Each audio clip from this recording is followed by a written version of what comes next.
আল্লাহ তাআলা দুনিয়ার যত টাকাওয়ালা টাকার পাহাড়, দুনিয়াতে ক্ষমতাওয়ালা ক্ষমতার পাহাড় আছে, দুনিয়ার জমিনে জমিওয়ালার জমি আছে, দুনিয়ার জমিনে বহু কিছু বান্দার আছে। আল্লাহ তাআলা বলেন দুনিয়াতে তোমার প্রাচুর্য তোমার আসল নয়, দুনিয়াতে তোমার সন্তান আসল নয়, তোমার স্ত্রী আসল নয়, পরিবার আসল নয়।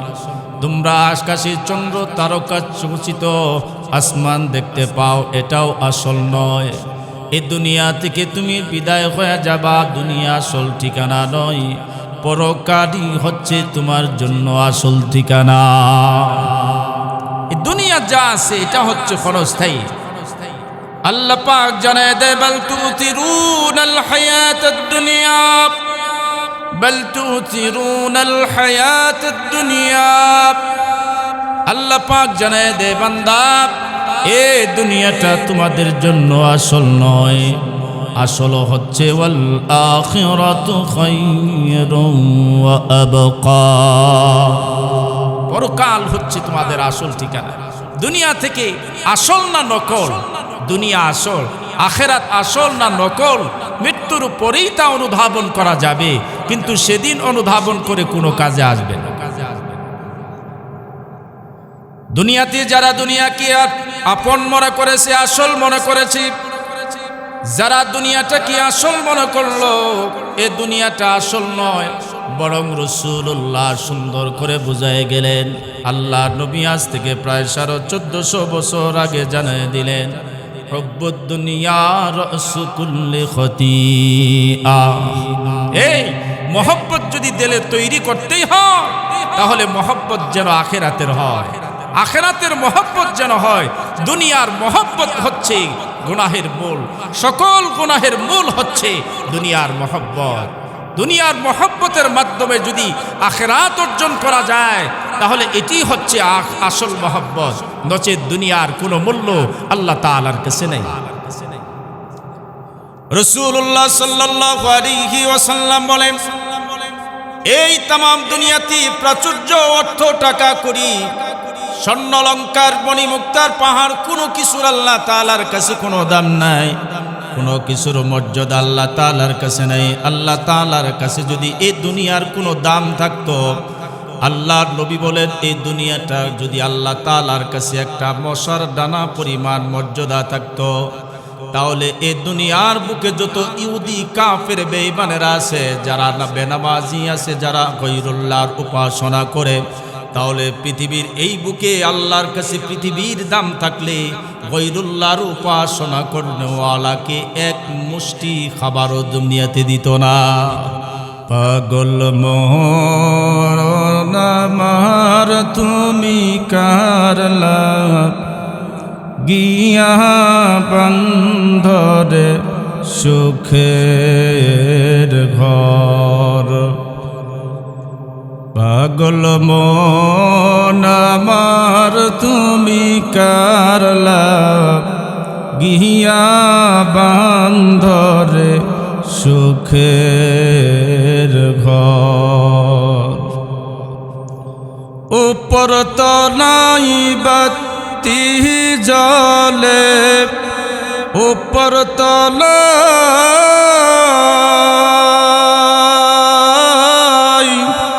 উপর তলাই বাতি জলে, নিচ তলাতে অন্ধকার তুমি কারলা গিয়া বান্ধরে সুখের ঘর। পাগল মন আমার তুমি কারলা গিয়া বান্ধরে সুখের ঘর। লা ইলাহা ইল্লাল্লাহ, লা ইলাহা ইল্লাল্লাহ মুহাম্মাদুর রাসূলুল্লাহ।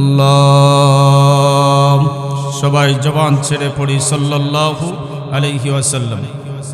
উত্তর জোরখালী তালিমুল কোরআন হাফিজিয়া মাদ্রাসা মিলন বাজার মাদারগঞ্জ জামালপুরের উদ্যোগে হিফজ উত্তন্না ছাত্রদের ইফতারে ফজিলত উপলক্ষে আয়োজিত আজকের ঐতিহাসিক তাফসীরুল কোরআন মাহফিলের সম্মানিত সুযোগ্য শ্রদ্ধাভাজন সভাপতি সহসভাপতি বিশেষ অতিথিবৃন্দ মুআসসাস মুকাররম হযরত উলামায়ে কেরাম, সম্মুখ পানে উপবিষ্ট কোরআন প্রেমিক নবী প্রেমিক ভাইয়েরা, পর্দার আড়ালের মা ও বোনেরা, আসুন সকলেই সেই মহান রবের শুকর আদায় করি যে মহান রব্বুল ইজ্জত আমাদেরকে দুনিয়াবি সকল কাজ থেকে ফারেক করে, সকল গুনাহ থেকে হেফাজত করে, হাঁটি হাঁটি পা পা করে রিয়াজুল জান্নাত তথা বেহেশতের বাগানে বসিয়ে বেহেশতের মেহমান হওয়ার তৌফিক এনায়েত করেছেন। এই জন্য সেই মহান মনিবের কালিমাতুশ শুকর আদায় করছি। সকলে জবান ছেড়ে উঁচু আওয়াজে কণ্ঠ ছেড়ে কণ্ঠ মিলিয়ে একসাথে এক জবানে পড়ছি আলহামদুলিল্লাহ। বলছি রব্বানা লাকাল হামদ হামদান কাসীরান তাইয়্যিবান মুবারাকান ফীহি। মুহতারাম হাজিরিন, রবের শুকর আদায় করলে রব বান্দাকে নিয়ামত বাড়ায় দেন। এজন্য আমরা বেশি বেশি আল্লাহ সুবহানাহু ওয়া তাআলার শুকর আদায় করব, বলি ইনশাআল্লাহ। আল্লাহ পাকের তারিফ যে যত বেশি করার অভ্যাস করবে তত বেশি ইতমিনান নিয়ামত আল্লাহ পাক তাকে আরো বাড়িয়ে দেবেন। আল্লাহ পাকের শুকরের পরে দরুদ ও সালাম প্রেরণ করছি সরকারে দু আলম নবীর প্রতি, যিনি বাংলার জমিন থেকে ৬৫০০ মাইল দূরে মদিনার মাটির নিচে শুয়ে আছেন। উম্মতের দরদে উম্মতের মায়ায় পড়ে আজও মদিনার মাটির নিচে কাঁদছেন। সেই নবী আলাইহিস সালাতু ওয়াস সালামের শানে সকলেই উম্মতের দাবিদার হিসেবে দরুদ ও সালাম পড়ছি সাল্লাল্লাহু আলাইহি ওয়াসাল্লাম। সবাই আবারও পড়ছি সাল্লাল্লাহু আলাইহি ওয়াসাল্লাম। মুহতারাম হাজিরিন, আজকের এই আয়োজন, আজকের এই মাহফিল হিফজ উত্তীর্ণ ছাত্রদের ইফতারে ফজিলত উপলক্ষে এখানে কোরআনের তাফসীর হবে। এখানে বুজুর্গ উলামায়ে কেরাম বাংলার বিভিন্ন প্রান্ত থেকে তাদের কোরআনের তাফসীরগুলি শোনানোর জন্য অক্লান্ত পরিশ্রম করে তারা আমাদের মাঝে এসে উপস্থিত হয়েছেন। তারা আসবেন, আলোচনা করবেন। তবে যে কথাগুলি না বললেই নয়, কোরআনে কারীমের আজকের এই মাহফিল এতটা দামি মাহফিল, এতটা বরকতি মাহফিল, যেখানে বান্দা জান্নাতের বাগানে বসলেই আল্লাহ পাক তার জীবনের গুনাহগুলিকে মাফ করে দেন। অত্যন্ত দামি আজকের এই আয়োজন। পৃথিবীতে বহু মজলিস আছে, সেই মজলিসগুলির কোনো দাম আল্লাহ তাআলার কাছে নাই। কিন্তু যারা নিজেকে পরিবর্তন করানোর জন্য, নিজেকে সংশোধনের জন্য জান্নাতের পরিবেশে বসে যায় আর আখিরি মোনাজাত পর্যন্ত কোরআনের তাফসীরগুলি শোনে, বান্দা যখন আস্তে আস্তে করে বাড়ির দিকে রওনা করে, আল্লাহ রহমতের ফেরেশতাগুলি ওই বান্দাকে সালাম দিতে থাকে, বলি সুবহানাল্লাহ। ওই বান্দাকে সালাম দিতে থাকে। শুধু তাই নয়, বরং বলতে থাকে ইজহাব ফাকাদ গফিরালা, বান্দা যাও, তোমার জীবনের সকল সগীরা গুনাহকে আল্লাহ মাফ করে দিয়েছেন। তাহলে আজকের এই মাহফিল দামি মাহফিল কিনা? আজকের এই মাহফিল অত্যন্ত দামি মাহফিল। এই জন্য বাহিরে যারা দাঁড়িয়ে আছেন, আমি সকলকে উদাত্ত আহ্বান রাখছি, রিকোয়েস্ট করছি, জান্নাতের কিনারায় পৌঁছে আপনারা নিজেদেরকে সৌভাগ্য বঞ্চিত করবেন না। আপনারা রাস্তাঘাটে, চাষটলে, বিভিন্ন জায়গায় না দাঁড়িয়ে থেকে আপনারা জান্নাতের পরিবেশে বসে যান। হতে পারে আজকের এই মাহফিল জীবনের শেষ মাহফিল, হতে পারে আজকের এই মাহফিল কিয়ামতের ময়দানে নাজাতের জরিয়া। যারা শুনতে এলেন, বসলেন না, রাস্তায় দাঁড়িয়ে থাকলেন, ভাবলেন হয়তো মাইকের আওয়াজ তো শোনাই যায়, ঘর থেকেই শোনা যাবে। আরে ভাই, ঘর থেকেই যদি সব কাজ হয় তাহলে তো মানুষের আর এত পরিশ্রমের কোনো প্রয়োজন ছিল না। আজকের এই আয়োজনে আপনারা নিজেদেরকে বসান, নিজের মনকে বোঝান। মন, আজকের এই আয়োজন, আমি তো গুনাহের কোনো আয়োজনে আসি নাই। আজকের এই জলসায় কোরআনের তাফসীরে একটু সময় লাগান। সময় দেওয়ার জন্য নিজের মনকে বোঝান, বাহিরের সময় না কাটিয়ে আজকের এই সময়টুকু একমাত্র আল্লাহর সন্তুষ্টির জন্য ওয়াকফ করে দেন। বলেন আমার মনকে আল্লাহ আপনি তৈরি করেন এই জান্নাতের পরিবেশে যেন আমি বসতে পারি। আল্লাহ তাদেরকে তৌফিক দান করেন, জোরে বলি আমিন। তো আজকে নিয়ে আয়োজন জান্নাতের পরিবেশে মানুষ আসে গুনাহ নিয়া, আর বান্দা যখন বাড়িতে ফিরে যায় মাসুম হয়া, বলি সুবহানাল্লাহ, বান্দার গায়ে কোনো গুনাহ থাকে না। সাইয়েদিনা হযরতে মূসা আলাইহিস সালাতু ওয়াস সালাম আল্লাহ পাককে ডেকে বললেন, রব্বুল আলামিন জানতে চাই আমার এই জামানার মধ্যে সবচেয়ে গুনাহগার কে? এই ব্যক্তিকে আমি চিনতে চাই, কে গুনাহ করলো আমার জাতির মধ্যে, আমার এই জামানার মধ্যে কে সবচেয়ে গুনাহগার, এমন ব্যক্তির সাথে আমার একটু মোলাকাত করায় দাও। এবং এই জামানার মধ্যে সবচেয়ে নেক কে অর্জন করলো, এই ব্যক্তির সাথে তুমি আমারে মোলাকাত করায় দাও। কারণ দুনিয়া চিরস্থায়ী নয়, আখিরাত হচ্ছে আসল ঠিকানা। যে দুনিয়াতে গুনাহের সাথে পাঞ্জা লড়ে গুনাহের পাহাড় তৈরি করলো, এই ব্যক্তিকে যদি গুনাহগারের পরিচয় পেয়ে যায়, অন্তত পক্ষে তাকে গুনাহের কথা, জাহান্নামের দাও দাও করা আগুনের কথা গুলি বলে হেদায়েতের দিকে তাকে আহ্বান করা যাবে। এজন্য আপনি দুনিয়াতেই আমাকে এই জাতির মধ্যে সবচেয়ে গুনাহগারের সন্তানটা আমারে দিয়ে দেন। আল্লাহ রাব্বুল আলামিন সাইয়েদিনা হযরত মূসা আলাইহিস সালাতু ওয়াস সালামকে আল্লাহ পাক ডেকে বললেন, মূসা রে, এই জামানার মধ্যে যে বেশি গুনাহগার এবং গুনাহগার ব্যক্তির যদি তুমি পরিচয় পেতে চাও, তাহলে অমুক রাস্তার মোড়ে দাঁড়িয়ে তুমি অপেক্ষা করো। আল বিদায়া ওয়ান নিহায়া কিতাবের মধ্যে এসেছে, সাইয়েদিনা হযরত মূসা আলাইহিস সালাতু ওয়াস সালাম যখন আল্লাহ পাকের কাছ থেকে অভয় পেয়ে গেলেন, ওই রাস্তার মোড়ে দাঁড়িয়ে পয়গম্বর হযরত মূসা আলাইহিস সালাতু ওয়াস সালাম অপেক্ষা করতে লাগলেন। দেখতে পেলেন একটা লোক তার কুলের মধ্যে একটা বাচ্চা নিয়ে, হাতে কুঠার নিয়ে তার সম্মুখ দিয়ে অতিক্রম করে যায়। সাইয়েদিনা মূসা আলাইহিস সালাতু ওয়াস সালামের বুঝার আর কোনো বুক বাকি নাই যে এই লোকটি সবচেয়ে বেশি গুনাহগার। আল্লাহ পাক বলছেন, তোমার সাথে যে ব্যক্তির প্রথম মোলাকাত হবে তুমি চিহ্নিত করবে, সেই হচ্ছে জাতির মধ্যে সবচেয়ে বড় গুনাহগার। সাইয়েদিনা হযরত মূসা আলাইহিস সালাতু ওয়াস সালাম গুনাহগারের পরিচয় পেয়ে গেলেন। আল্লাহ রাব্বুল আলামিনকে ডেকে বললেন, রব্বুল আলামিন জানতে চাই আমার জাতির মধ্যে কে গুনাহ বেশি করেছে, চিনে ফেলেছে, এজন্য আবার জানতে ইচ্ছে করে আমার জাতির মধ্যে কে সবচেয়ে নেকওয়ালা, কে বেশি নেকি অর্জন করলো। রব্বুল আলামিন মেহেরবানি করে বেশি নেকি অর্জন করলো ওয়ালার সাথে আমার মোলাকাত করায় দাও। আল্লাহ রাব্বুল আলামিন বললেন, যে বেশি নেকি অর্জন করলো, যেখানে দাঁড়িয়ে তুমি গুনাহগারের পরিচয় পেয়ে গেছো, মূসা রে তুমি সেই জায়গায় আবার দাঁড়ায় যাও। ওই জায়গায় দাঁড়ায় গেলে তোমার সাথে প্রথম যে ব্যক্তির সাথে মোলাকাত হবে, মূসা রে মনে করবা এই জামানার মধ্যে এই লোকটি সবচেয়ে বড় নেকওয়ালা। সাইয়েদিনা মূসা আলাইহিস সালাতু ওয়াস সালাম ওইটি সেই জায়গার মধ্যে দাঁড়িয়ে অপেক্ষা করতেছিলেন। রব্বুল আলামিনের কুদরতের কারিশমা বোঝা বড় কঠিন। সাইয়েদিনা মূসা আলাইহিস সালাতু ওয়াস সালামকে দিয়ে আল্লাহ রব্বুল আলামিন যাকে সকালবেলায় গুনাহগারের পরিচয়টা করে দিলেন, এই জাতির মধ্যে সবচেয়ে বড় গুনাহগার। নেকওয়ালার পরিচয় জানতে চাইলে রব্বুল আলামিন গুনাহগার ওয়ালারে দিয়াই জামানার মধ্যে সবচেয়ে বেশি নেকি অর্জন করছে তার পরিচয়টাও করায় দিলেন।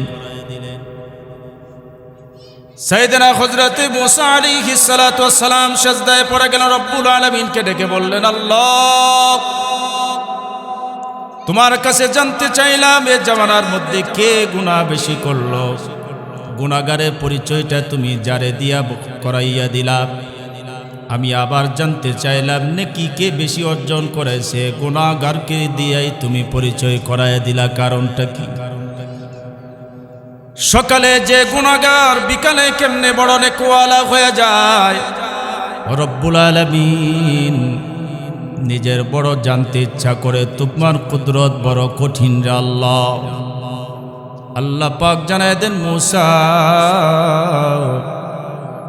সকাল বেলার তার বাচ্চারা কাঠুরিয়া কুলে বাচ্চাটা নিয়ে কাঠ কাটার জন্য যখন জঙ্গলে ঢুকে পড়ল, ওই বাচ্চাটা বাবারে ডাক দিয়া বলল, আব্বা, বিশাল বড় অরণ্যের মধ্যে প্রতিনিয়ত কাঠ কাটো, এই অরণ্যের মধ্যে যা বড় আছে, বিশাল এই অরণ্য, বিশাল এই পাহাড়, এই জঙ্গলের চাইতে বড় আরো কোনো কিছু আছে কিনা? ওই কাঠুরিয়া সন্তানের জবাব দিতে গিয়া বলছেন, হ্যাঁ, এই জঙ্গলের চাইতেও বড় আরো আছে। সন্তান আবার জিজ্ঞাসা করল, আব্বা, এই জঙ্গলের চাইতে বড় কি বলেন আপনি? ডাক দিয়া বলে, জঙ্গলের চাইতে ওই তো উঁচু পাহাড় দেখা যায়, এই উঁচু পাহাড়টা হইল জঙ্গলের চাইতে বড়। সন্তান ডাক দিয়া বলে, আব্বা, এই উঁচু পাহাড়ের চাইতে বড় আরো কোনো কিছু আছে কিনা? সন্তানের কথার জবাব দিতে গিয়া ডাক দিয়া বলে, আসমান এই তামাম দুনিয়ার চাইতে বড়। এইভাবে সন্তানের বড়ত্বের জবাব দিতে যাইয়া এক বেলায় ওই সন্তানের কথার জবাব দিতে গিয়া ডাক দিয়া বলে, সন্তান, এই দুনিয়ার চাইতে পাহাড়ের চাইতে বড়, আসমান আসমানের চাইতে বড়, দ্বিতীয় আসমান। এইভাবে চলতে চলতে ডাক দিয়া বলে, সন্তান রে, এর চাইতে আরো বড় কিছু আছে, সেটি হলো তোমার বাবার জীবনের গুনাহ। তোমার বাবা এত গুনাহ অর্জন করছে যে গুনার চাইতে বড় আর কোনো কিছু নাই। আল্লাহ তো বড়, কিন্তু গুনাহ তোমার বাবার জীবনে এই গুনাহটাই বেশি। সাইয়েদনা মুসা আলাইহিস সালাতু ওয়াস সালামকে আল্লাহ পাক ডেকে বললেন, হে মুসা, এই কথা বলার সাথে সাথে কাঠুরিয়া চোখের কোনা দিয়ে পানি গুলি গাল বেয়ে বেয়ে ছেড়ে দিয়ে কাঁদতে লাগলো, আর ডাক দিয়া বলল, আল্লাহ, তামাম দুনিয়ার দিকে তুমি তাকায় দেখো, যত মখলুক আছে সকল মখলুকের চাইতে আমি বড় গুনাহগার। আয় মালিক আল্লাহ, আসমানের নিচে জমিনের উপরে আমার মতো গুনাহগার আর কেউ নাই। মালিক, দুনিয়াতে কার দরবারে যাব? অন্যায় একটু হয়ে গেলে ঘরের দরওয়াজাটা বন্ধ হয়ে যায়। আয় মালিক, রহমতুল্লিল আলামিনের কাছে শুনেছি, তামাম দুনিয়াতে সকল মানুষের দরজা যদি বন্ধ হয়ে যায়, মালিক, আরশের মালিক, ওগো আল্লাহ, তোমার দরওয়াজাটাই খোলা রয়ে যায়। আয় আল্লাহ, আপনি মেহেরবানি করে আমারে মাফ করে দিন। সাইয়েদনা মুসা আলাইহিস সালাতু ওয়াস সালামকে আল্লাহ পাক ডেকে বললেন, মুসা, ও পয়গম্বর, ওই কাঠুরিয়া যখন এমনি করে অনুশোচনা করি আমারে আল্লাহ বলিয়া ডাক দিছে, আরশে মুআল্লার মধ্যে জোশ লাইগা গেছে, আমি আল্লাহ সইতে পারি নাই। এত পরিমাণ গুনাহ করেছে, গুনারে মাফ করে দিয়া।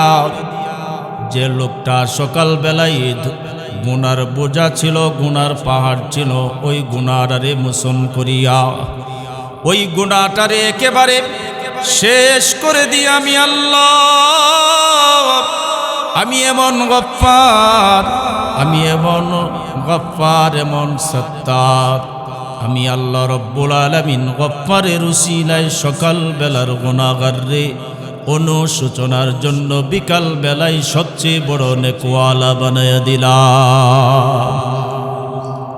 হে মুমিন, দুনিয়াতে বান্দা গুনাহ করে অনুশোচনা নাই।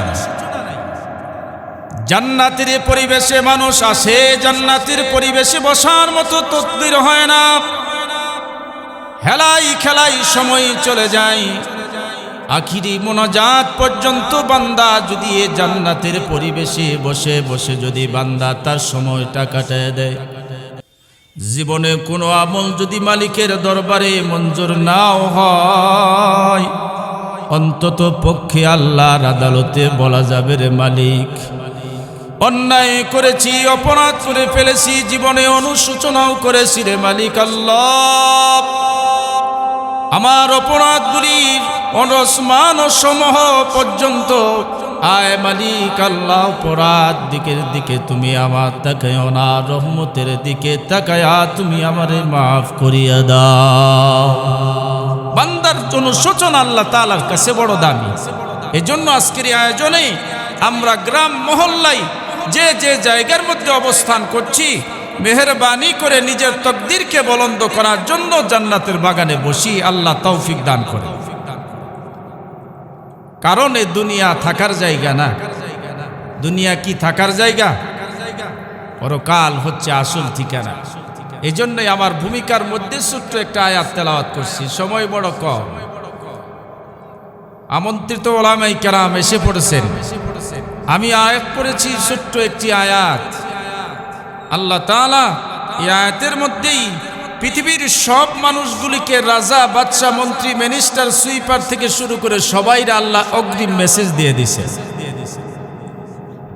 আল্লাহ তাআলা দুনিয়ার যত টাকাওয়ালা, টাকার পাহাড়, দুনিয়াতে ক্ষমতাওয়ালা, ক্ষমতার পাহাড় আছে, দুনিয়ার জমিনে জমিওয়ালার জমি আছে, দুনিয়ার জমিনে বহু কিছু বান্দার আছে। আল্লাহ তাআলা বলেন, দুনিয়াতে তোমার প্রাচুর্য তোমার আসল নয়, দুনিয়াতে তোমার সন্তান আসল নয়, তোমার স্ত্রী আসল নয়, পরিবার আসল নয়।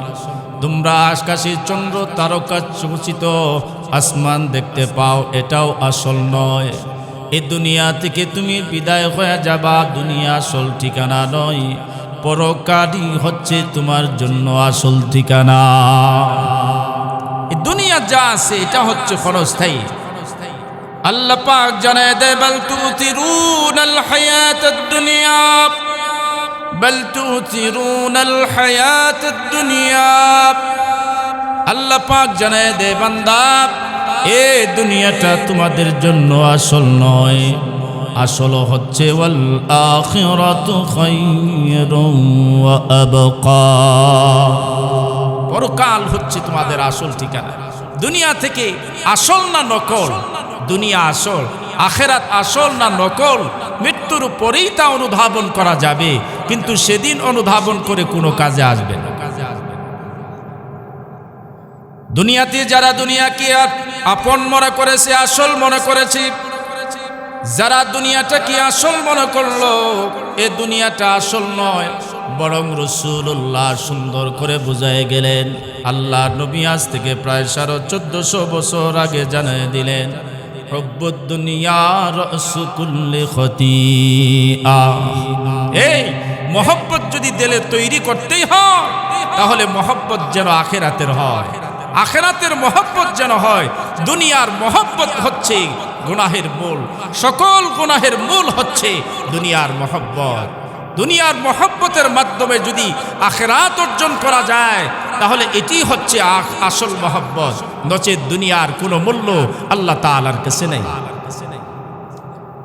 রাসূলুল্লাহ সাল্লাল্লাহু আলাইহি ওয়াসাল্লাম বলেন, এই তামাম দুনিয়াতে প্রাচুর্য, অর্থ, টাকা করি, স্বর্ণ অলংকার, মণিমুক্তার পাহাড়, কোনো কিছুর আল্লাহ তাআলার কাছে কোনো দাম নাই, কোনো কিছুর মর্যাদা আল্লাহ তাআলার কাছে নাই। আল্লাহ তাআলার কাছে যদি এই দুনিয়ার কোনো দাম থাকতো, আল্লাহর নবী বলেন, এই দুনিয়াটা যদি আল্লাহ তাআলার কাছে একটা মশার দানা পরিমাণ মর্যাদা থাকতো, তাহলে এই দুনিয়ার বুকে যত ইহুদি, কাফের, বেঈমানেরা আছে, যারা বেনামাজি আছে, যারা গায়রুল্লাহর উপাসনা করে, তাহলে পৃথিবীর এই বুকে আল্লাহর কাছে পৃথিবীর দাম থাকলে গায়রুল্লাহর উপাসনা করনেওয়ালাকে এক মুষ্টি খাবারও দুনিয়াতে দিত না।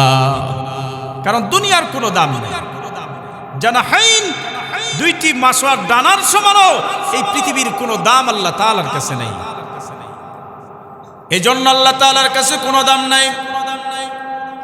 আল্লাহ রাব্বুল আলামিনের কাছে ওই বান্দার বেশি দাম, যারা দুনিয়ার বুকে আল্লাহ তাআলার মহব্বত, ইজ্জত আর আজমত তার দিলের মধ্যে তৈরি করেছে, দুনিয়ার মহব্বত দিল থেকে লাথি মেরে দিয়েছে।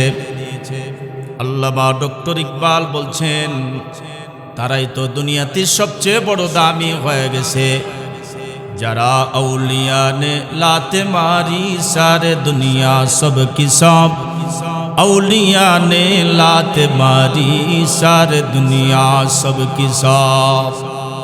দুনিয়ার বুকে কথার মর্যাদা, দুনিয়ার বুকে বুজুর্গের কাতারে, দুনিয়ার বুকে ওলিদের লিস্টে যাদের নাম উঠে গেছে, তারা আগে দুনিয়ারে মহব্বতটারে আগে দিল থেকে লাথি মেরে দুনিয়াকে বের করে দিছে।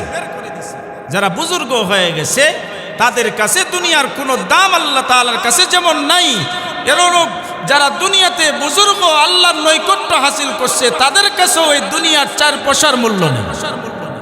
তারা দুনিয়ার মহব্বতটাকে দিল থেকে বের করে দিয়েছে।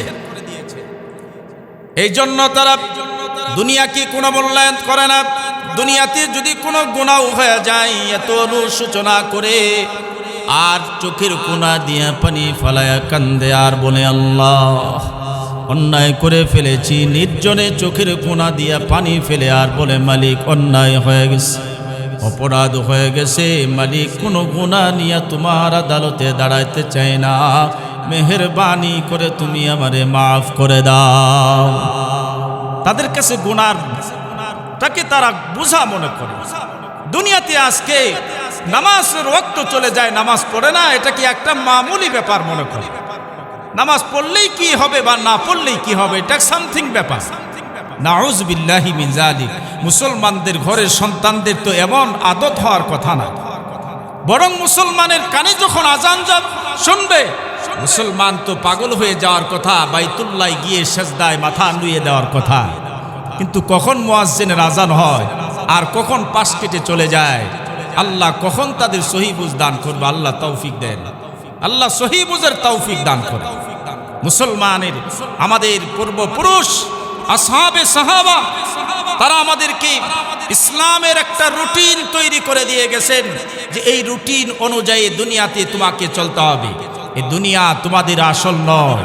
দুনিয়াতে তোমার হাতের দ্বারা, তোমার চোখের দ্বারা, তোমার পায়ের দ্বারা, তোমার কানের দ্বারা যদি একটি গুনাহ হয়ে যায় তাহলে গুনাহের ব্যাপারে অনুশোচনা করো, কারণ এই গুনাহ নিয়ে যদি আল্লাহর আদালতে দাঁড়ায় যাও, আল্লাহ যত বড়, আল্লাহর আযাব তত বড়।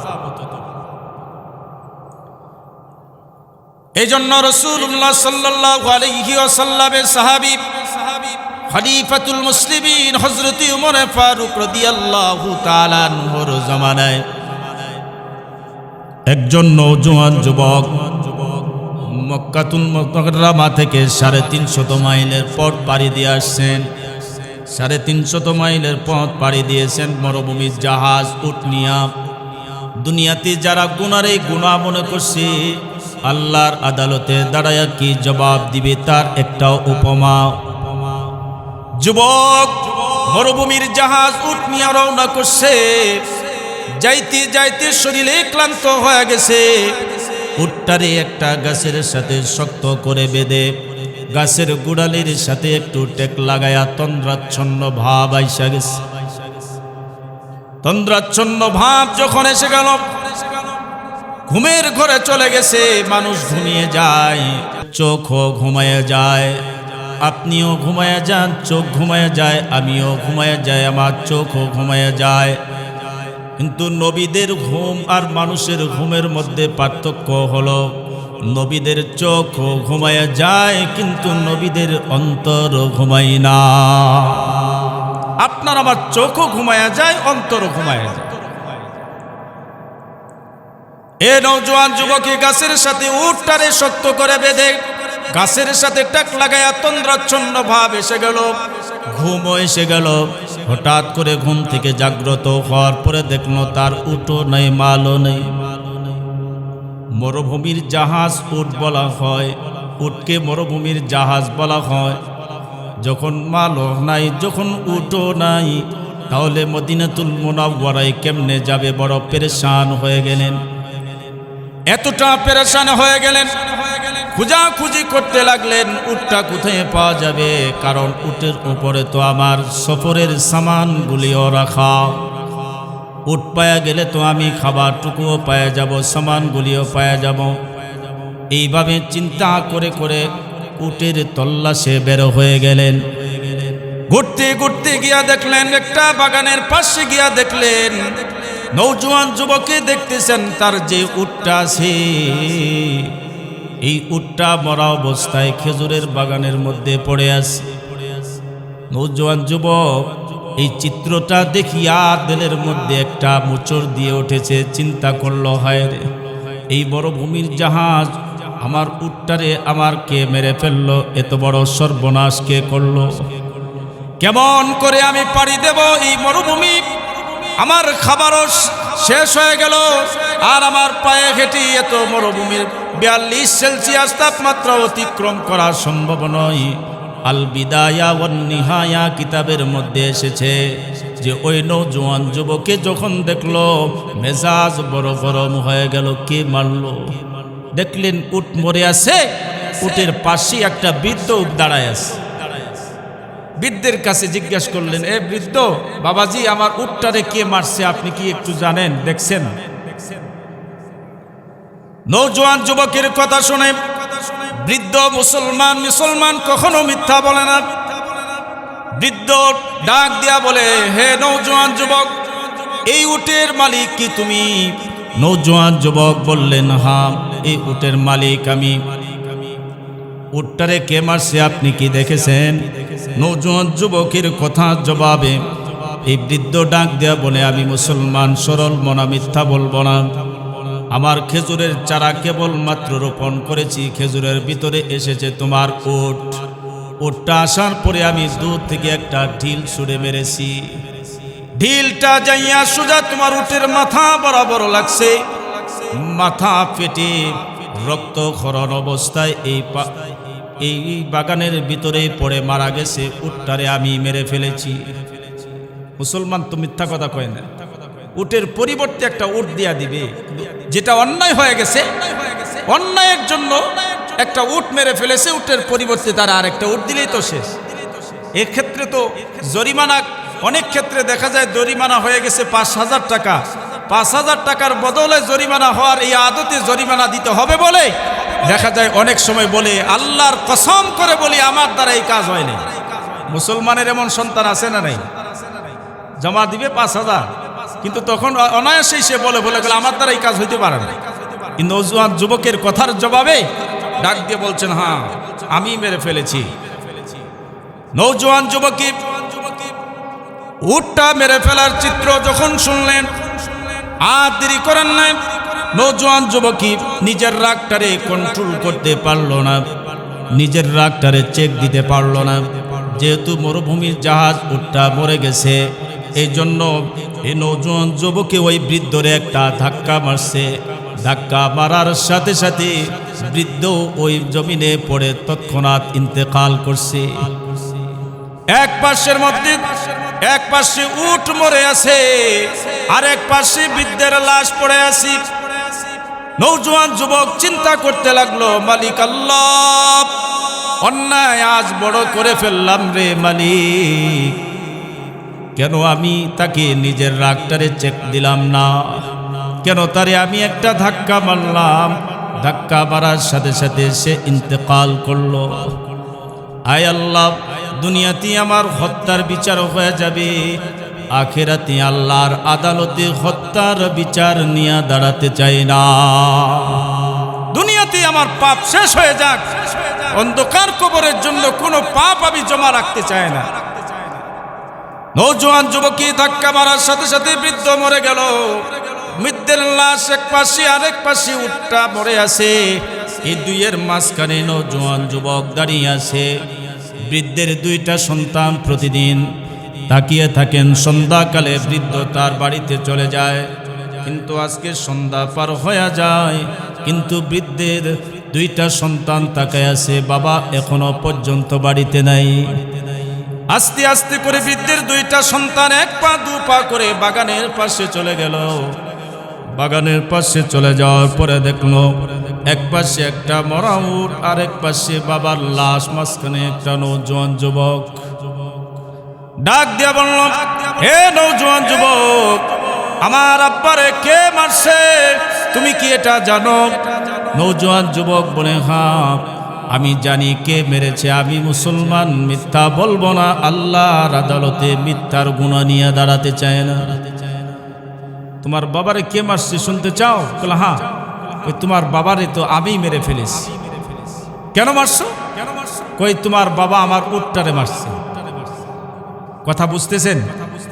তোমার বাবা আমার উটটারে মারছে, এই জন্য আমি তোমার বাবারে মারছি। বৃদ্ধের দুইটা সন্তান বলল, তুমি আমার বাবা উটটারে মারছি, এই জন্য তুমি আমার বাবারে মেরে ফেললা।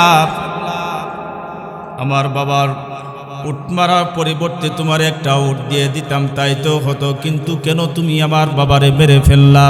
এ জন্মে আজ তো আমরা এতিম হয়ে গেলাম, বাবা খারাপ হয়ে গেলাম। নওজোয়ান যুবক আর ডাক দিয়া বলতেছে, ভাই আমি তোমার বাবারে মেরে ফেলেছি, আর দেরি করো না, আমারে তাড়াতাড়ি করে বিচার করো, আমারে নিয়ে যাও। বৃদ্ধের দুইটা সন্তান নওজোয়ান যুবকরে ধরে নিয়া এমনি করে তৎকালীন জামানার অর্ধ জাহানের খলিফা খলিফাতুল মুসলিমিন হযরত উমরে ফারুক রাদিয়াল্লাহু তাআলা আনহু দরবারে নিয়ে হাজির করছে। এটা দুনিয়ার বড় আদালত, এটা জামালপুর জেলার কোনো আদালত না, এটা এমন কঠিন আদালতে বৃদ্ধের দুই সন্তান নিয়ে মামলা দায়ের করছে। ডাক দিয়া বলছে, আমিরুল মুমিনিন, আমাকে আমার সাথে যে নওজোয়ান যুবককে দেখতে পাচ্ছেন, এই নওজোয়ান যুবক বড় অন্যায়কারী, অপরাধকারী, হত্যাকারী, হত্যার আসামি, আমার বাবারে মেরে ফেলছে। অর্ধজাহানের খলিফার মেজাজ বড় গরম। ডাক দিয়া বলে, হে নওজোয়ান, তুমি কি তোমার সাথে যে অভিযোগ দায়ের করেছে দুইজন, তাদের কথা ঠিক? হ্যাঁ। তুমি কি তাদের আব্বারে মেরে ফেলছো? হ্যাঁ। কেন মারছো? বলে, তার বাবা আমার উটটারে মারছে, আর আখরি চেক দিতে পারি নাই, আমি তারে ধাক্কা মারছি, তার বাবা মরে গেছে। উমর রাদিয়াল্লাহু তাআলা আনহু বললেন, তুমি যে তার বাবারে মারলা, উট মারছে বলেই তো আখরি চেক দিতে পারো নাই, উটের পরিবর্তে একটা উট দিলেই তো হয়ে যায়, কিন্তু তুমি মারলা কেন? মানুষ কেন মারলা? নওজোয়ান যুবক ডাক দিয়া বলে, অর্ধজাহানের খলিফা খলিফাতুল মুসলিমিন, অন্যায় করে ফেলেছি, রাখলে চেক দিতে পারি নাই। আয় মালিক, মেহেরবানি করে আপনি বিচারক হিসেবে আপনি আমার দুনিয়াতে আমার বিচারটা সংগঠিত করে দেন। কিয়ামতের ময়দানে আল্লাহর আদালতে হত্যার গুনাহ নিয়ে দাঁড়াতে চাই না, আপনি বিচার করেন। অর্ধজাহানের খলিফা খলিফাতুল মুসলিমিন হযরত উমর ফারুক রাদিয়াল্লাহু তাআলা আনহু বললেন, তোমার তো বিচার হবে, শরঈ বিধান হচ্ছে আল কতলু বিল কতলি, আল আইনু বিল আইন, আল ইয়াদু বিল ইয়াদ। কোনো মুসলমান যদি কোনো মুসলমানকে হত্যা করে, তাহলে হত্যার পরিবর্তেই হত্যা, হত্যার জবাব হত্যা দিয়ে। কেউ যদি কারো কান কেটে নেয়, কানের পরিবর্তে কান। কেউ যদি কারো হাত কেটে নেয়, তার হাতের পরিবর্তে হাত দিতে হবে। তুমি যেহেতু মেরে ফেলেছো, সেহেতু তোমার জীবন দিয়েই তোমাকে তার প্রতিশোধ গ্রহণ করতে হবে। নওজোয়ান যুবককে দুজনের সাথে বৃদ্ধের দুইটা সন্তানকে জানিয়ে দিলেন হযরত উমর ফারুক, যাও, আগামী আরবি মাসের প্রথম শুক্রবারে জুমা নামাজের পরে এর বিচার হবে, তোমরা চলে যাও। নওজোয়ান যুবককে জেলখানার ভিতরে আবদ্ধ করা হলো। হায়াতুল হাইওয়ান কিতাবের মধ্যে আসছে, নওজোয়ান যুবককে জেলখানার মধ্যে আবদ্ধ করার পরে নওজোয়ান যুবকের একদিন খলিফাতুল মুসলিমিন ডাক দিয়া বললেন, এ নওজোয়ান, তোমার তো ফাঁসি হয়ে যাবে, তুমি হত্যার বদল তোমাকে হত্যা করবে, বিচার হবে। তবে তোমার কাছে আমি জানতে চাই, তোমার জীবনের শেষ কোনো ইচ্ছা আছে কিনা? যদি থাকে, এ মদিনায় কি তোমার কোনো আত্মীয় স্বজন আছে? যদি থাকে তুমি বলো। নওজোয়ান যুবক বলে, না, 350 মাইলের পথ পাড়ি দিয়ে এখানে এসেছি, এ মদিনায় আমার কোনো আত্মীয় স্বজন নাই, বড় অন্যায় করে ফেলেছি। আমার জীবনের শেষ ইচ্ছা হলো, আমার জীবনের শেষ একটা ইচ্ছা হলো, আমি আমার জীবদ্দশায়, আমি আমার মদিনা থেকে আমার ঘর পর্যন্ত থাকা, আমার ঘরে থাকা অবস্থায় আমি একদিন একজন ইহুদির দোকান থেকে কিছু মাল ক্রয় করেছিলাম, টাকা দেয় নাই। যদি আজকে মদিনায় আসে আমার ঘর থেকে 350 মাইল দূরে হত্যার বিচারে যদি আমার জীবন চলে যায়, আর ইহুদির ঋণটা বাকি থেকে যায়, তাহলে ওই ইহুদি সারা জীবন ভর আমাদের মুসলমানকে গালি দিবে। মুসলমান ইহুদির মাল খায় কিন্তু টাকা দেয় না।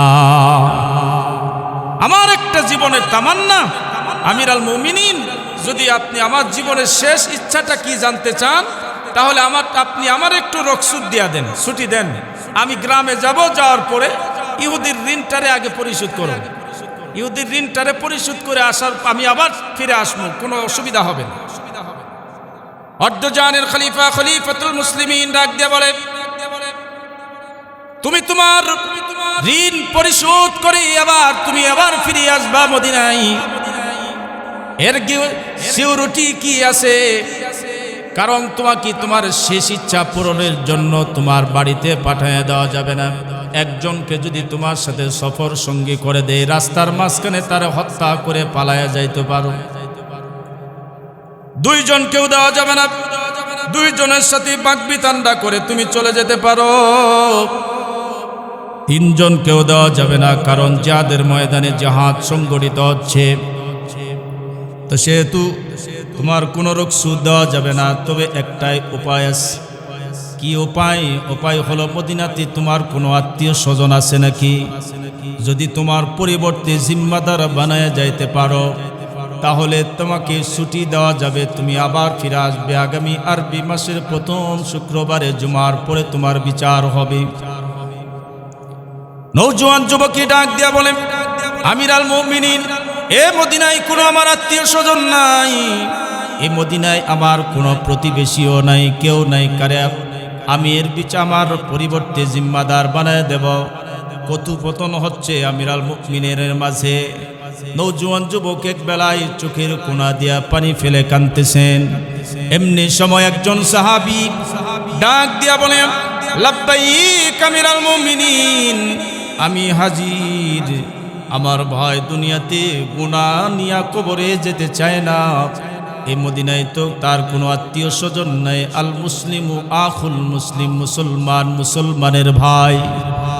আপনার সাথে যে কথা হয়েছে, নওজোয়ান যুবক দুনিয়াতে ইহুদির ঋণটা পরিশোধ করে কবরে যাইতে চায়। আমার ভাইয়ের পরিবর্তে জিম্মাদার হওয়ার মতো কেউ নাই। ও আমির আল মুমিনিন, আপনি আবার ভাইরে ছেড়ে দেন। আমার ভাইয়ের পরিবর্তে মুসলমানের ভাই হিসাবে আমার ভাইয়ের পরিবর্তে আমি জিম্মাদার হয়ে গেলাম। আপনি আমার ভাইরে ছেড়ে দেন, দুনিয়াতে তার ঋণটা পরিশোধ, ইহুদির ঋণ পরিশোধ করে আসুক। কারণ মুসলমান যে মুসলমানের ভাই, এই জন্য আমার ভাই রক্তের কোনো সম্পর্ক না থাকলেও মুসলমানের ভাই, সেহেতু আমার ভাইয়ের আপনি রকসুদ দিয়ে দেবেন। আমার ভাই যদি না আসে, ফেরত না আসে, তাহলে ভাইয়ের পরিবর্তে আপনি আমারে ফাঁসিতে ঝুলাইয়া দেবেন। সুবহানাল্লাহ বলবেন না? ভাইয়ের পরিবর্তে মুসলমানের দরদ, আমার ভাই যদি ফিরে না আসে, আমারে শুলিতে চড়ায় দিবেন, আমার দেহ শিরুচ্ছেদ করে দিবেন, আমার কোনো আপত্তি থাকবে না।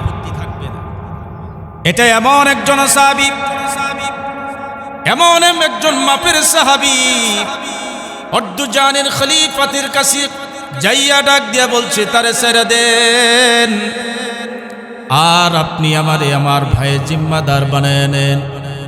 অর্ধজাহানের খলিফাতুল মুসলিমিন তার দিকে তাকায় দেখতেছে, আর কেউ নয়, এ হচ্ছে হযরতে আবু যর গিফারি। আবু যর গিফারি, তুমি কি তোমার ভাইয়ের জিম্মাদার? হ্যাঁ, আমার ভাইয়ের জিম্মাদার। এমন একজন মাপের সাহাবী, যার ব্যাপারে আল্লামা ডক্টর ইকবাল সুন্দর করে তুলে ধরেছেন। হযরতে আবু যর গিফারি খাদেমে খৈরুল বশর, खिदमतों में जिंदगी भर ना बनाया अपना घर, खिदमतों में जिंदगी भर ना बनाया अपना घर।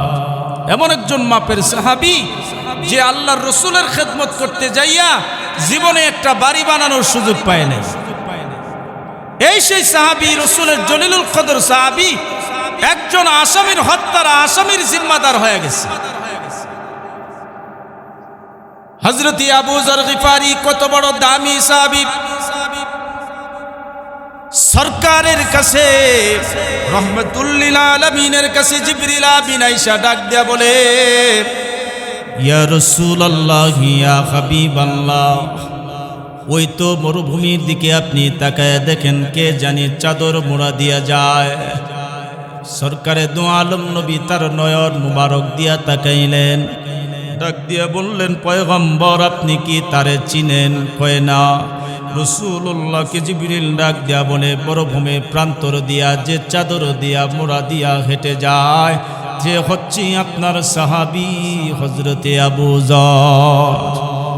জিবরিল চিনে ফেলাইছে, রাসূল দূর থেকে চিনে নাই, কিন্তু জিবরিল আমিন চিনছে। আবু যর গিফারি রাদিয়াল্লাহু তাআলা আনহু জিবরিল চলে যাওয়ার পরে ডাক দিয়া বলে যে, হে আবু যর, এমন কি আমল তুমি করো যে আমলের কারণে জিবরাইল তোমার নামটা জানে? হযরতে আবু যর ডাক দিয়া বলি, ইয়া রাসূলুল্লাহ ইয়া হাবিবাল্লাহ, আমি তো তেমন কোনো আমল করি না, পাঞ্জে গানা নামাজের এহতেমাম আমি করে, জবানের হেফাজত করি, আপনার যত উসুলগুলো আছে সব কিছু মানি, এছাড়া তো কোনো আমল করি না। সরকারে দু আলম নবী ডাক দিয়া বলে, রে আবু যর, নিশ্চয়ই কোনো একান্ত কোনো আমল করো, এই আমলের রুটিন তুমি বলো। হযরত আবু যর গিফারি ডাক দিয়া বলি, ইয়া রাসূলুল্লাহ ইয়া হাবিবাল্লাহ, আমি আবু যর দুইটা আমল বেশি বেশি করে করি। এক নাম্বার আমল, দুনিয়ার মধ্যে যত মাখলুক আছে, দুনিয়াতে যত মানুষ আছে, তার মধ্যে আমার মতো অপরাধী, আমার মতো নালায়েক, আমার মতো কমিনা আর কেউ নাই। আমি ছোট, আমার চাইতে ছোট আর কেউ নাই, সবাই আমার চেয়ে বড়। নিজেকে নিজে ছোট মনে করা কত বড় কঠিন। নিজে আপনি নিজের মনরে একটা বার জিগায় দেখেন যে আমি তো দুনিয়াতে বড়, আমি তো ভালো, সবাই খারাপ, আমি ভালো সবাই খারাপ, এটা মনে করে আমি খারাপ, দুনিয়ার সবাই ভালো, এমনটাই নিজেকে দুনিয়াতে সবচেয়ে ছোট মনে করা, এটা বড় মানুষের জন্য বড় কঠিন। দুনিয়াতে সবচেয়ে বড় সহজ হচ্ছে অন্যের সমালোচনা করা। দুনিয়াতে সবচেয়ে বড় সহজ কি? অন্যের সমালোচনা করা। আর দুনিয়াতে সবচেয়ে কঠিন হচ্ছে নিজের সমালোচনা করা। নিজের সমালোচনা কেউ করে না, অন্যের সমালোচনায় ব্যস্ত।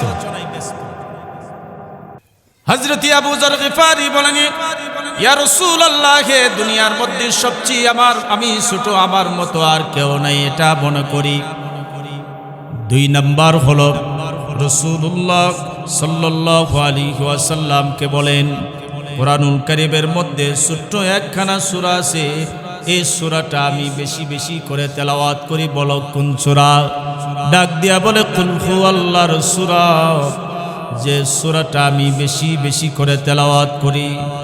সরকারে দু আলম নবী ডাক দিয়া বলেন, হে আবু যর, যে সূরাটা তুমি পড়ো, বেশি বেশি করে পড়ো, ওই সূরাটা যদি কোনো মুমিন, কোনো আল্লাহর বান্দা ইখলাসের সাথে, ইয়াকিনের সাথে কোনো বান্দা যদি একবার তেলাওয়াত করে, সঙ্গে সঙ্গে তার আমল নামাই 10 পারা কোরআন খতমের সব জমা হয়ে যায়।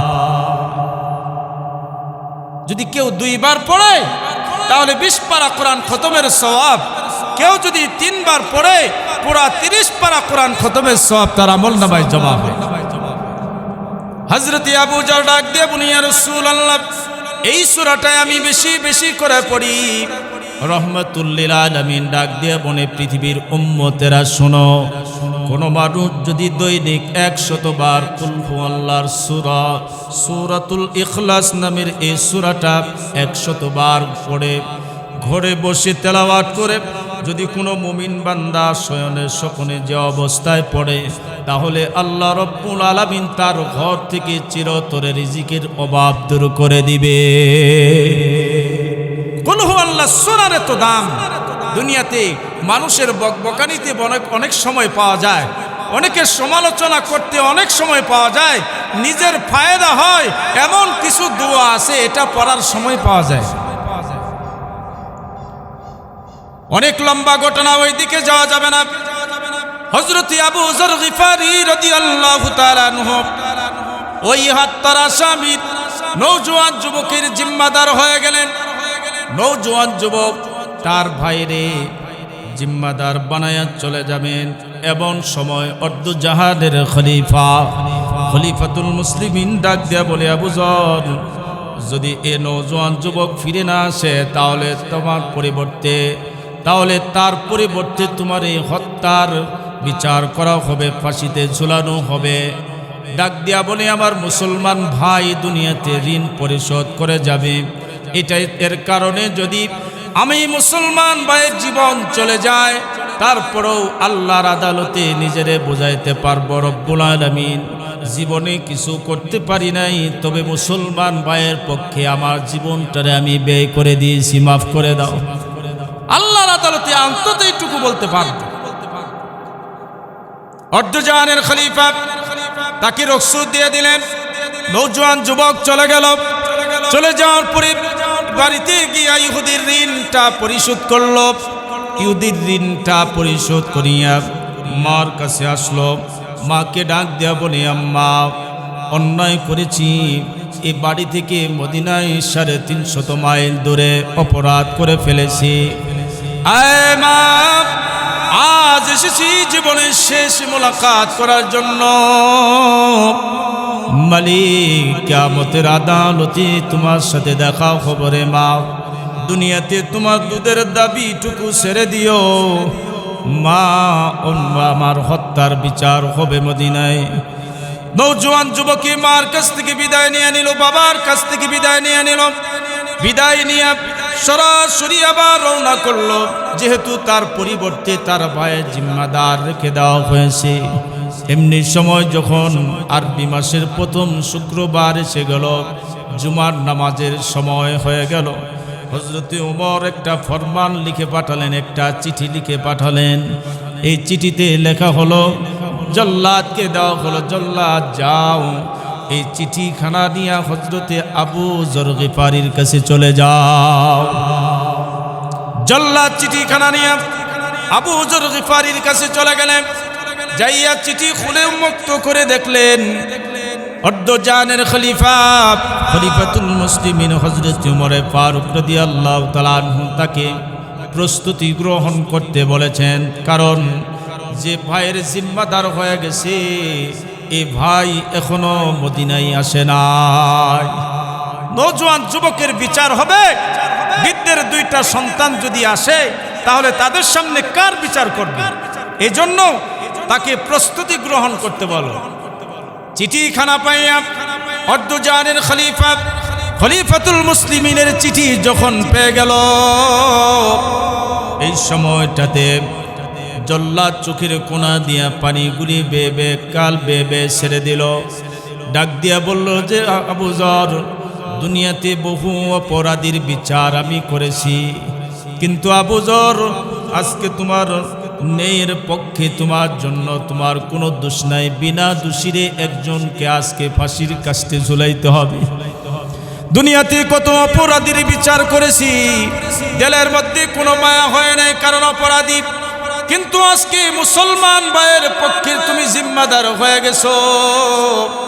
মুসলমান ভাই আসবে না বলে তোমারে আজকে মুসলমান ভাইয়ের পরিবর্তে ফাঁসির কাস্টে ঝুলানো হবে। তুমি প্রস্তুতি গ্রহণ করো, কারণ জুমার পরে তোমার ফাঁসি হয়ে যাবে। অর্ধজাহানের খলিফার প্রতি উত্তরে জানাই দিলেন, জল্লাদ যাও, অর্ধজাহানের খলিফার কাছে গিয়া বলো, মুসলমান ভাই যদি মদিনায় না আসে তাহলে আমি আবু যর গিফারি প্রস্তুতি গ্রহণ করে ফেলেছি আগে থেকে। আমার মুসলমান ভাইয়ের পরিবর্তে আবার ফাঁসিতে ঝুলানো হবে, আমার কোনো আপত্তি থাকবে না। আমি ফাঁসির জন্য সম্পূর্ণ প্রস্তুতি গ্রহণ করেছি। জুমার নামাজ আদায় হয়ে গেল, বৃদ্ধের 2টা সন্তানও আইসা হাজির হয়ে গেল। কিন্তু যে নওজোয়ান যুবক যারে জিম্মাদার বানায়া চলে গেছে, এখনো পর্যন্ত আর আসে নাই। জল্লাদকে হযরতে ওমর ফারুক ডাক দিয়া বলল, জল্লাদ যাও, তাড়াতাড়ি হযরতে আবু যর গিফারিকে নিয়ে ফাঁসির শুলিতে তারে চড়াই দাও, তোমার হাতের তরবারি দিয়া দেহ থেকে মাথাটা আলাদা করে দাও। এইভাবে যখন ডাক দিয়া বলল, তারে শুলিতে চড়াইয়া দিল। তখনও পর্যন্ত নওজোয়ান যুবকের কোনো সন্ধান পাওয়া যায় না। জল্লাদ বারবার ওই মরুভূমির প্রান্তরের দিকে তাকায় আছে যে কখন যদি নওজোয়ান যুবক তো এক মুসলমান বাইরে জিম্মাদার বানায় গেছে, যদি আবার তার ফাঁসি হয়ে যায় আর তার যদি শিরোচ্ছেদ হয়ে যায়, আবার নওজোয়ান যুবক আইসা যায়, তখন কি হবে? জল্লাদ ওই মদিনার দিকে, ওই মরুভূমির ধূসর প্রান্তরের দিকে বারবার তাকায় রইছেন। খলিফাতুল মুসলিমিন হযরত ওমর রাদিয়াল্লাহু তাআলা আনহুর হৃদয়টা ব্যথায় বেকুল হয়ে গেছে। হাই রে, আজকে একজন নিরপরাধ মানুষরে ফাঁসির কাস্টে ঝুলানো হইতেছে, কেন মুসলমান ভাইয়ের পক্ষে হয়ে গেল? নওজোয়ান যুবক এমনি করিয়া হযরত ওমর তাকায় দেখলেন, কে জানি বালু ঝড় উড়াইয়া মদিনার দিকে ধেয়ে আসতেছে। জল্লাদকে ডাক দিয়ে বলছে, জল্লাদ শান্ত হও। ধূসর মরুভূমিতে একেবারে বালুর কণাগুলি বিস্ফোরিত হয়ে যাওয়ার মতো একেবারে দ্রুত গতিতে কে জানি আসতেছে। নওজোয়ান যুবক মনে হয়, কাজে তাকে ফাঁসির তোমার তরবারিকে তার শুলে থেকে সরায় নাও। তাকায় দেখলেন আর কেউ নয়, নওজোয়ান যুবক একেবারে ধুলা মাখা পুরো শরীরে অর্ধজাহানের খলিফার কাছে এসে হাজির হয়ে গেছে। চিৎকার মেরে বলেন সুবহানাল্লাহ। আইসা গেছে। নওজোয়ান যুবক চায় দুনিয়াতেই আমার বিচার হয়ে যাক, আখিরাতে যাতে কোনো বিচার বাকি না থাকে। নওজোয়ান যুবককে আয়েশা ডাক দিয়া বললেন, অর্ধজাহানের খলিফা খলিফাতুল মুসলিমিনকে সালাম দিলেন, হাজিরানে মজলিসকে সালাম দিলেন। ডাক দিয়া বললেন, আমিরাল মুমিনিন, আমার আসতে দেরি হয়ে গেছে। কারণ হলো, আমি যে ঘোড়ার উপর সওয়ার করে আসতেছিলাম, ওই ঘোড়ার যে চিন পুষ আছে, এই চিন পুষটা ভাঙ্গা গেছে। ঘোড়া আছে, চাবুক নাই, এরকম সওয়ারের কোনো দাম নাই, আছে না? ঘোড়া আছে, চাবুক নাই, এই সওয়ারের দাম নাই। যুবক বুঝাইতেছেন, আমিরাল মুমিনিন, আমার চিনপুষ ঘোড়ার যে চাবুকটা আছে ভেঙে গেছে। এই জন্য আমি যতটা দ্রুত গতির সাথে ঘোড়াটা আগাইতে চাই, কিন্তু মরুভূমির প্রান্তর তো পা ডেবে যায়, কদম সামনের দিকে আগাইতে বড় কঠিন হয়, পায়ের গোড়ালি দেওয়া হয় না। চাবুক যদি থাকতো তাহলে আগাইতে পারতাম, নির্ধারিত টাইম আসতে পারতাম, কিন্তু টাইম মিস হয়ে গেছে। অর্ধজাহানের খলিফা খলিফাতুল মুসলিমিন হযরত ওমর ফারুককে ডেকে বললাম, ও আমিরাল মুমিনিন, তাড়াতাড়ি আমার বাইরের শুলি থেকে নামায়া দেন, আমারে তাড়াতাড়ি ওই শুলিতে উঠায় দেন, কারণ হত্যার আসামি আমি, কিন্তু আমার মুসলমান ভাই না, আমার বিচার হবে আমার ভাইয়ের। তাড়াতাড়ি করে আমার ভাইরে নামায়া দেন। দুজনই চুমকে এমক একজন আরেকজনে আবেগাপ্লুতভাবে খোলাখুলি অবস্থার মধ্যে চলে গেল। এই সময় খলিফাতুল মুসলিমিন বৃদ্ধের দুইটা সন্তানরে ডাক দিছেন। ডাক দিয়ে বললেন, এই বৃদ্ধের সন্তানরা আমার কাছে আসো। নওজোয়ান যুবক, তুমি আমার এক পাশে এসে হাজির হও। দুজন দুই পাশে এসে হাজির হয়ে গেছে। হায়াতুল হাইয়ান কিতাবের মধ্যে আসছে, আল বিদায়া ওয়ান নিহায়া কিতাবের মধ্যে আসছে যে ওই সময়টাতে অর্ধজাহানের খলিফা খলিফাতুল মুসলিমিন বৃদ্ধের দুইটা সন্তানকে পাশে নিয়ে হত্যার আসামিকে এক পাশে নিয়েছেন। নেওয়ার পরে বৃদ্ধের দুইটা সন্তানের সামনে নওজোয়ান যুবককে ডাকছে, নাও তুমি আমার সামনে এসে হাজির হয়ে যাও। বৃদ্ধের সন্তানের সামনে নওজোয়ান যুবক হাজির হলো। হাজির হওয়ার সাথে সাথে খলিফাতুল মুসলিমিন হযরত ওমর ফারুক নওজোয়ান যুবকের মাথার চুলের নিচে কপালের মধ্যে একটা চুমু এঁকে দিলেন। এত চুমু এঁকে দিলেন আর চোখের কোনা দিয়া পানিগুলি ফালায় কানতে লাগলেন। বৃদ্ধের দুইটা সন্তান রে ডাক দিয়া বলে, আয় আমার সন্তানেরা, শোন যে নওজোয়ান যুবক নির্ধারিত টাইমে 350 মাইল যাই আবার ফেরত আসতে পারে।